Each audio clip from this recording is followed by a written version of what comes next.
ngelamar kerjaan biasa saja ijazahnya harus asli. Saudara Joko Widodo, saya menjadi saksi 6 bulan bersidang di Pengadilan Negeri Surakarta, tak pernah mewujud satupun ijazah asli dari saudara Joko Widodo. Saudara Joko Widodo itu berusaha untuk menambah usia kekuasaannya, baik dengan narasi menunda pemilu maupun minta agar konstitusi diubah agar presiden bisa 3 periode. Ekspor pasir laut ini adalah kejahatan terhadap kedaulatan negara, karena mereka tidak saja mengekspor pasir laut, tetapi mereka mengekspor kedaulatan Republik ini. Mereka lah pengkhianat Republik ini. Jadi jangan anggap sepele pasir laut itu membuat Singapura makin luas, membuat Indonesia makin sempit. Berarti Anda telah melakukan kejahatan menjual kedaulatan negara kepada Singapura. Luar biasa sudah. Silakan tepuk tangan buat Ahmad Hazinuddin. Baik, terima kasih Bang Refli Harun. Allahu Akbar. Bismillahirrahmanirrahim. Assalamualaikum warahmatullahi wabarakatuh. Kepada seluruh rekan-rekan yang hadir, alhamdulillah Bang Juju, Bunda Mary, ada Bang Roy Suryo. Tadi terlambat untuk memperoleh hidangan. Itu korban kriminalisasi spesial tadi itu. Ada Bang Edi Mulyadi dan yang lain. Juga yang lainnya yang tidak kami sebutkan satu-satu, mohon maaf tanpa mengurangi hormat. Hari ini saya ingin menyampaikan pada hari Ahad 20 Oktober 2024 adalah hari bersyukur sekaligus berkabung. Kenapa bersyukur? Bukan bersyukur kita memiliki presiden baru, bukan. Tetapi kita bersyukur pada akhirnya hari ini saudara Joko Widodo lengser dari jabatannya. Allahu Akbar. Bersyukur atau bersyukur? Kenapa disebut lengser? Saya katakan Jokowi lengser karena sebelumnya saudara Joko Widodo itu berusaha untuk menambah usia kekuasaannya, baik dengan narasi menunda pemilu maupun minta agar konstitusi diubah agar presiden bisa 3 periode. Jadi kalau usaha itu jadi, maka 20 Oktober ini Jokowi masih presiden.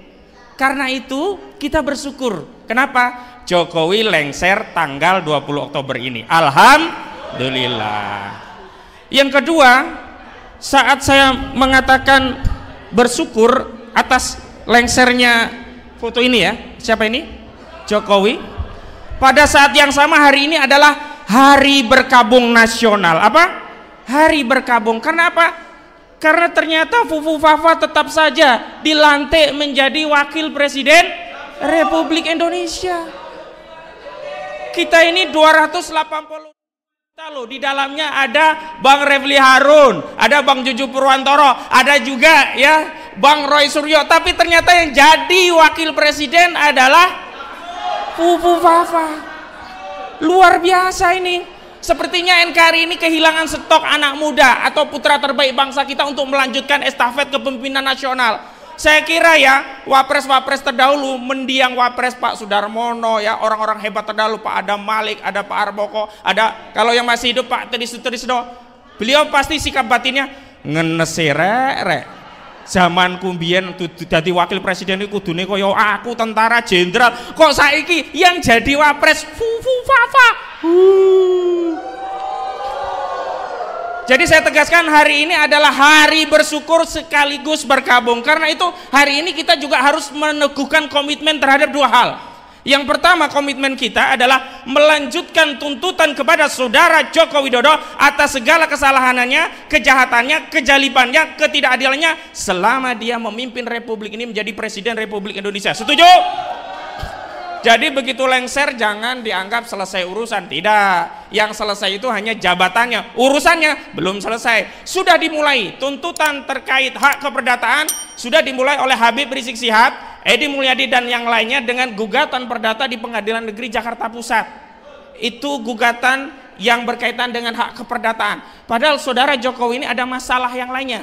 Secara perdata dia punya masalah, secara pidana punya masalah, secara tata negara juga kebijakan-kebijakan ketatanegaraan bermasalah. Pada saat yang sama kebijakan tata usaha negara berupa ekspor kedaulatan garis batas pantai kita dengan modus operandi jual pasir laut ini sudah mulai digugat oleh saudara kita ya Pak Dr. Muhammad Taufik dari Solo, yang tujuannya agar bisa membatalkan ekspor pasir laut. Ini luar biasa ini kalau kita jual ekspor emas, itu emas saja yang kita pindahkan ke luar negeri. Ekspor tembaga, nikel, termasuk batu bara yang dikeruk, luar biasa kekayaan alam kita yang tidak memberikan kesejahteraan kita.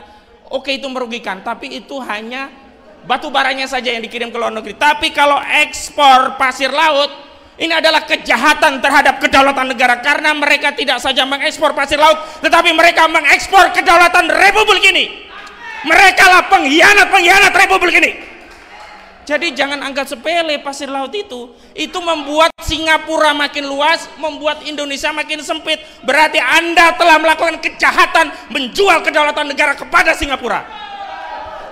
Yang kedua, kejahatan Jokowi. Nah, kejahatan Jokowi yang paling fenomenal itu apa? Korupsi, penipuan mata uang, ijazah palsu. Jadi itu kalau kita mau jadi ngelamar kerjaan biasa saja, ijazahnya harus asli. Saudara Joko Widodo, saya menjadi saksi 6 bulan bersidang di Pengadilan Negeri Surakarta, tak pernah mewujud satupun ijazah asli dari saudara Joko Widodo. Jadi setelah Jokowi lengser, dia tidak akan mendapatkan tepuk tangan aplaus dari rakyat, tapi dia akan dituntut oleh rakyatnya masuk ke penjara untuk bertanggung jawab atas segala perbuatannya. Ya, jadi jangan anggap selesai ya urusan dengan Jokowi ya. Justru ini awal mula urusan kita tingkatkan dengan saudara Jokowi. Kenapa? Karena dulu itu problem yang kita hadapi dengan Jokowi itu bukan tidak ada perbuatan pidananya, bukan tidak ada bukti-buktinya, tetapi ada intervensi kekuasaan saudara Joko Widodo sebagai presiden yang membuat upaya kita selalu gagal di tengah jalan. Contoh sederhana, di Pengadilan Negeri Solo, mana mungkin orang dituduh mengedarkan kabar bohong, ijazah palsu, tapi ijazah aslinya tidak pernah dihadirkan. Kalau logika hukum yang terjadi, harusnya Bambang Tri dan Gus Nur itu bebas demi hukum, karena dakwaan jaksa tidak bisa dibuktikan dengan menghadirkan ijazah asli saudara Joko Widodo. Faktanya tetap divonis 6 tahun, baru berkurang 4 tahun. Ini mengkonfirmasi kekuasaan Jokowi mengintervensi pengadilan. Saya tegaskan sekali lagi, ini bukti kekuasaan Jokowi mengintervensi pengadilan. Dan apa yang dialami oleh Bunda Mary, Bang Edi Mulyadi dan yang lainnya, itu juga bagian dari kejahatan politik saudara Joko Widodo yang anti terhadap kemerdekaan menyampaikan pendapat, yang sebenarnya ini adalah hak konstitusi kita, diatur dalam ketentuan pasal 28 Undang-Undang Dasar 1945. Di era Jokowi, orang berpendapat, pendapatnya kurang pas, itu dianggap hoak, kabar bohong, penyebaran nama baik, mengedarkan kebencian dan permusuhan ya, dengan dalih permusuhan antara suku, agama, ras, dan antar golongan. Korbannya masuk penjara. Bung Roy Suryo juga masuk penjara. Itu eranya Jokowi itu. Jadi tidak pernah ada ujaran pendapat yang menjadi pidana kecuali di era rejim Joko Widodo. Maka kita akan terus tuntut saudara Jokowi. Yang kedua, ini saudara Gibran Raka Buming Raka, oke lah, masih bisa kita maklumi, dia akhirnya dilantik. Karena bagaimanapun proses untuk pembatalan itu mungkin mereka ada masalah-masalah administratif dan juga masalah politis. Karena bagaimanapun pemenang ini sudah nggak mau kalau jatah kekuasaannya menjadi hancur berantakan kalau ada isu ini begitu. Tapi setelah dilantik, maka kita akan menuntut kepada DPR MPR melalui upaya yang kita lakukan agar apa? Memakjulkan Gibran Raka Buming Raka. Apakah bisa? Bisa. Karena pemakzulan itu tidak perlu satu paket, cukup wakil presiden. Dan kalau wakil presiden dimakzulkan, maka MPR akan membahas calon pengganti. Calon pengganti itu bisa dari MPR, dari partai-partai yang diusulkan oleh partai. Sehingga apa? Kita bisa membersihkan legasi NKRI Republik ini dari pemimpin yang bermasalah moral, etika, bahkan tidak memenuhi syarat. Saya tegaskan saudara Gibran ini tidak memenuhi syarat karena melanggar ketentuan pasal 169 2 ayat. Huruf E dan huruf Q Undang-Undang Nomor 7 Tahun 2017, karena seorang presiden dan wakil presiden itu harus sehat ya, jasmani dan ruhani. Nah, apakah orang seperti Fufu Fafa ini sehat jasmani dan ruhaninya? Sarap ini Fufu Fafa ini. Ya, yang kedua, saudara Gibran ini kan ya ditetapkan menjadi calon tanggal 25 Oktober 2023, sementara PKPU tentang penetapan calon yang dijadikan dasar itu belum diubah. KPU hanya menetapkan Gibran sebagai calon wakil setelah ada putusan MK. Sementara putusan MK nomor 90 belum ditindaklanjuti. Putusan MK tanggal 19 belum ditindaklanjuti oleh KPU dengan pengubahan PKPU. Tiba-tiba tanggal 25 Oktober, hari terakhir pencalonan presiden dan calon wakil presiden, didaftarkan langsung ditetapkan sebagai calon wakil presiden. Dan ini digugat. Harusnya tanggal 10 kemarin putusannya, ditunda 2 minggu. Maka Fufu Fafa ini juga tidak memenuhi syarat. Kenapa? Karena dia belum berusia 40 tahun. Dan kalaupun dalihnya dia diterima karena putusan MK itu belum ditindaklanjuti dengan per-KPU. Artinya apa? Cacat prosedur. Dan dalam hukum besiking, keputusan tata usaha negara, 3 cacat salah satu saja itu kena, maka harus dibatalkan. Cacat kewenangan, cacat prosedur, cacat substansi.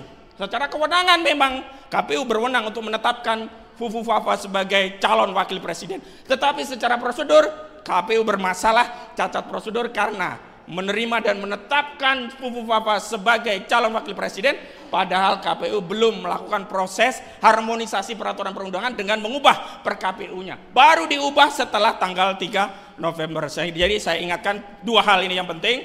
Pertama, terus galakan tuntut untuk adili saudara Jokowi. Setuju?